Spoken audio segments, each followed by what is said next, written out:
నమస్కారం. నమస్తే అమ్మా. నమస్తే. మీ పేరు? నా పేరు లక్ష్మి అండి. నీ పేరు?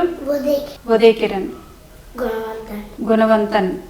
ఓకే, చెప్పండి. మేము లవ్ మ్యారేజ్ చేసుకున్నామండి. మీ ఆయన ఏం చేస్తారు? మా ఆయన గారు బట్టల షాప్లో చేసేవారండి. బట్టల షాప్లో చేసేవారు. క్యాన్సర్ వచ్చిందండి. క్యాన్సర్ వచ్చిందా? ట్రీట్మెంట్ చేయించామండి. చేయించినా మరి మొన్న ట్రీట్మెంట్ కని వెళ్ళారు. ఆదివారం వెళ్ళారు, సోమవారం ఉన్నారు, మంగళవారం చనిపోయారు. హాస్పిటల్లో చనిపోయారా? వాళ్ళ చెల్లెళ్ళ ఇంటి దగ్గర చనిపోయారండి. అయ్యో, ఇంటికి కూడా రాలేదు. ఇంటికి కూడా రాలేదు. మీరేం పని చేసేవారు? నేను అప్పుడు బట్టల షాప్లో చేసేదాన్ని. ఇద్దరు ఒకటే షాప్లో చేసేవారా? ఒకే షాప్లో చేసేవారు. ఫ్యాషన్ హౌస్లో. ఎంత వచ్చేదమ్మా ఇద్దరికి? నాకు 6,000 వచ్చేది. అతనికి వచ్చినా లెక్క ఉండేది కాదండి. ఎందుకంటే తాగేసి ఖర్చులు వేరు వేరే చేసుకుని. తాగుడు వ్యసనం కూడా ఉందా? తర్వాత బాబు కడుపులో పడినాక మానిపించాడు చేయొద్దనేసి. మిమ్మల్ని ఉద్యోగం చేయలేదు. అతనికి చేయడం ఇష్టం లేదని మానిపించారు. అద్దెలు కాదా? సొంతలు కాదు. ఎంత?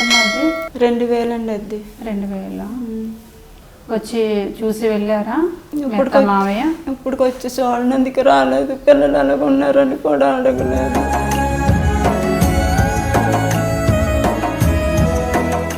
ఎన్ని రోజులైంది మీ ఆయన చనిపోయి? మొన్న మంగళవారానికి వారం అయిందండి. వారం రోజులు. వారం ముందు వచ్చారు? వారం ముందు కూడా రాలేదు. చనిపోయినప్పుడు రాలేదా? చనిపోయినప్పుడు అక్కడికి వచ్చారు. ఓహో, అక్కడే ఉన్నారు ఆవిడ చనిపోయేటప్పుడు. వాళ్ళ చెల్లెల ఇంటికి వాళ్ళ అమ్మగారు తను వెళ్ళారు. ట్రీట్మెంట్కనే వెళ్ళారు. ఇలా జరుగుతుందని అనుకోలేదు.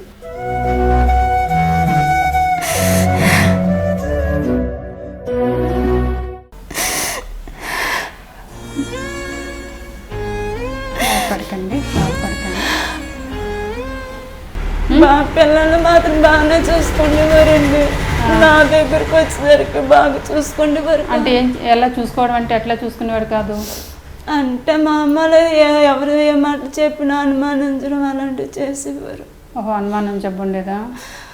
అందుకే షాప్ కూడా మానిపించేవారు. ఎక్కడికి కదలనిచ్చేవారు కదా, ఇంట్లోనే ఉండిచ్చేవారు. ఎంత ఇబ్బంది అయినా అలాగే ఇంట్లోనే ఉండమనేవాడు. కానీ అతను కష్టపడినందుకు ఇష్టపడేవారు కాదు. నన్ను కష్టపడినందుకు ఇష్టపడినిచ్చేవారు కాదు. చిన్న వయసులోనే కనీసం మంచిగా చెడు ఏదో తోడు ఉంటే అది వేరు, భర్త తోడు అనేది ఉంటే అది వేరు. అదే బాధమ్మ. కష్టపడిపోయిన మనిషి అన్నవాడు ఉంటాడు నాకు ఆశ. ఇప్పుడే ఆధారం లేకుండా పిల్లల్ని నన్ను దిక్కుమని చేస్తాడు.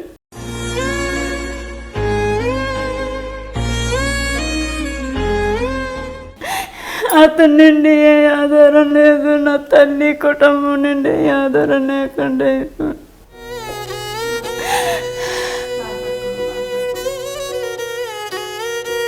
మీ ఇంట్లో అదే 11 రోజులు అయిపోయిందా? ఈరోజు 11 రోజులమ్మ. ఈరోజు 11 రోజులా? మరి ఇంట్లో భోజనాలు అవన్నీ పెట్టాలి కదా? లేదమ్మా, కార్యం ఏదో చేస్తారు కదా. ఆధారం లేదు. మా అత్తగారు అక్కడ చేసుకుంటానన్నారు. భర్తగా నీకు బాధ్యత ఉంటుంది కదా? ఉంటుంది. నాకు అక్కడ ఏ దిక్కు లేదు. ఏది వదిలేసి అనలేదు. ఏదని అంటున్నామ్మా. అట్లీస్ట్ ఏదో అప్పో చప్పో చేసైనా ఇరుగు పొరుగుని అడిగైనా 11 రోజులు దినం ఏదో చేస్తారు కదా?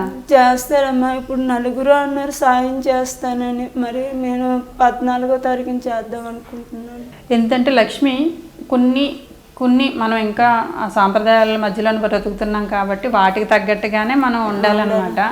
11 రోజులు, 3 రోజులు, 5 రోజులు ఏవో ఉంటాయి, అవి ఖచ్చితంగా పాటించాలి. సరే, మీ అత్తగారు అయితే రేపు చేస్తారా? చనిపోయిన వాళ్ళకి ఆత్మశాంతులు ఏవో కొన్ని ఉంటాయి, అవి పాటించండి. ఓకే, మీ ఆర్థిక పరిస్థితి ఎలా ఉన్నా పర్వాలేదు, ఏదో ఒకటైతే చేయాలన్నమాట. సో అది ఇవాళైనా కార్యం ఎవరైనా పెద్దవాళ్ళని అడిగానా, బియ్యం లేకపోతే నేను బియ్యం తెప్పిస్తాను, వాటితోనే ఒకరికో ఇద్దరికో ఇంట్లో పిలిచి భోజనాలు పెట్టి మీ ఆయనకి ఏదో పిండం పెట్టడమో, ఏదో పూజలు చేయించడమో ఏదో ఒకటి చేయించండి. మీరు క్రిస్టియన్ అయితే దానికి తగ్గట్టుగా ప్రార్థన చేయించడమో ఏదో ఒకటి చేయించండి. అట్లా ఆయన పెట్టండి ఖచ్చితంగా. నేను రాషన్ ఇస్తాను, తీసుకోండి, రండి.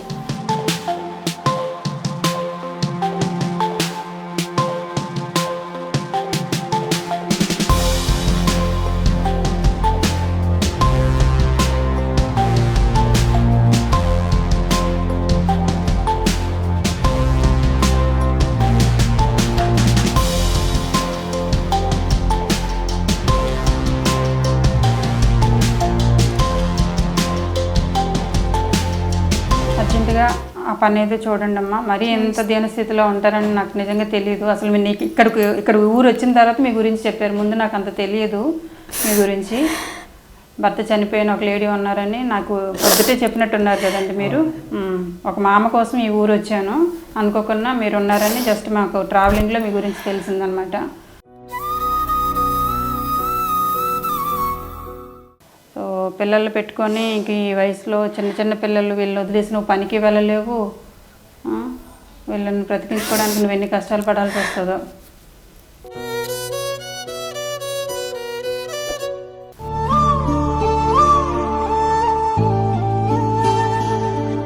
చీరమ్మ ఇవాళ అందరూ ముసలి వాళ్ళకి అనుకుని వచ్చాము. అమ్మ ఇప్పుడైతే నీకు 16,000 ఇస్తున్నాను, ఓకేనా? తీసుకొని ముందు అర్జెంటుగా కార్యక్రమాలన్నీ యథావిధిగా జరిపించండి. సాంప్రదాయాలు మనం పాటించాలి.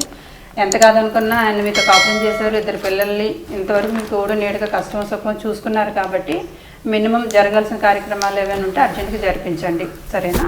ఇవి తీసుకోండి, సరేనా? అర్జెంటుగా కార్యక్రమాలు అయితే చేయండి అమ్మా, అలా వదిలేకండి, సరేనా? వెళ్ళొస్తాను. మంచిది.